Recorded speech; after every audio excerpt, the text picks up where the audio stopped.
السلام عليكم ورحمة الله. أهلا وسهلا بكل متابعي القناة. حلقة جديدة عن أخبار الرياضة المصرية والعالمية. الأهلي يقبل هدية بيراميدز بفوزه على الزمالك بهدفين مقابل هدف، ويحقق فوز غالي على بيراميدز بثلاثية نظيفة، ويبتعد بالصدارة عن أقرب منافسيه الزمالك بثلاث نقاط. بعد وصوله إلى 15 مباراة رسمية مع الفريق، مارسيل كولر حقق 12 فوز و3 تعادلات ولا يوجد خسائر مع الأهلي. سجل الفريق 28 هدف وخرج بشباك نظيفة في 9 مباريات. بعد الهزيمة أمام أسوان، الزمالك مهدد بفقد المركز الثاني في حال فوز فيوتشر في مباراته القادمة. عمرو السولية يفوز بجائزة رجل مباراة الأهلي أمام بيراميدز. جماهير الأهلي تشيد بأداء ياسر إبراهيم المميز أمام بيراميدز، وتطالب اللاعب بالاستمرار والحفاظ على تقديم مستوى جيد. التشخيص المبدئي يؤكد إصابة محمد عبد المنعم بشد في العضلة الأمامية، واللاعب يخضع للفحوصات للتأكد من حجم الإصابة وموقفه من المشاركة في التدريبات والمباريات القادمة.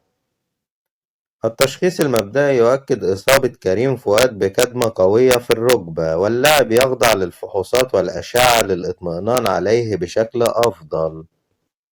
فيوتشر الأفضل في الدوري دفاعيا بعد خسارة الزمالك أمام أسوان بثنائية وارتفاع عدد الأهداف التي تلقتها شباك الأبيض ل6 أهداف. اتحاد الكرة يحدد يوم 16 يناير المقبل موعد لمباراة الزمالك وبيراميدز في نصف نهائي كأس مصر، و17 يناير موعد لمباراة الأهلي وسموحة في نفس الدور.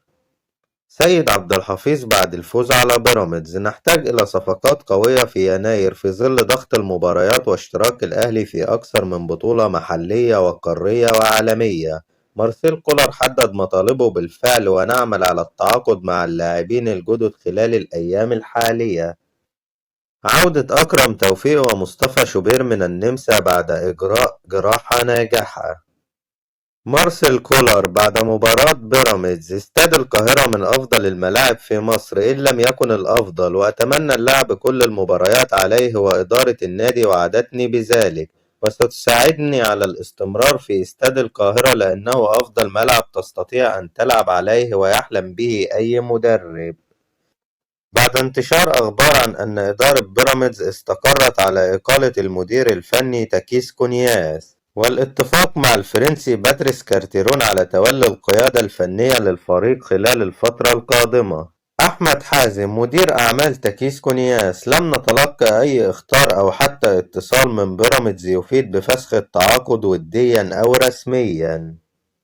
تكيس كونياس بعد الهزيمة أمام الأهلي بثلاثية: كرة القدم غير منصفة دائما، الفريق الأفضل لا يفوز دائما، والأهداف التي تلقيناها غريبة. فيريرا لأيمن الرمادي بعد الهزيمة أمام أسوان: أتمنى أن تلعب بنفس هذا الأداء والروح أمام النادي الأهلي وليس أمام الزمالك فقط.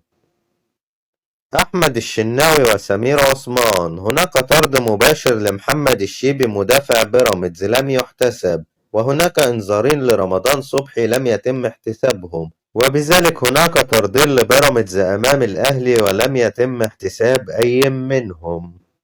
مارسيل كولر في المؤتمر الصحفي بعد الانتصار على بيراميدز: كلنا سعداء بنتيجة المباراة اليوم، فريق بيراميدز جيد ولديه لاعبين على أعلى مستوى، كنا نستحق التقدم بعد تسديدة السولية الرائعة، وكنا نخطط للتقدم بهدف ومن ثم غلق المساحات واللعب على المرتدات، وكان لنا ما أردنا. وبين شوطي اللقاء شعرت بعدم قدرة شادي حسين على استكمال المباراة، لذلك قررت الدفع بشريف، والذي نفذ جميع تعليماتي وكان يساعد في الحالات الدفاعية والتدوير بين اللاعبين. هدفه إراحة اللاعبين في ظل ضغط المباريات من أجل الاستمرار باللاعبين في حالة جيدة، لذلك أحاول الحفاظ على اللاعبين ولا أستطيع أن أقول تشكيل المباراة القادمة، فأنا أريد مساعدة اللاعبين لتقديم أفضل كرة، وهم يريدون اللعب على استاد القاهرة، وأي مدرب يحلم باللعب على استاد بهذه العظمة، واللاعبين تسعى لتطبيق أفكاري بشكل جيد خلال التدريبات والمباريات.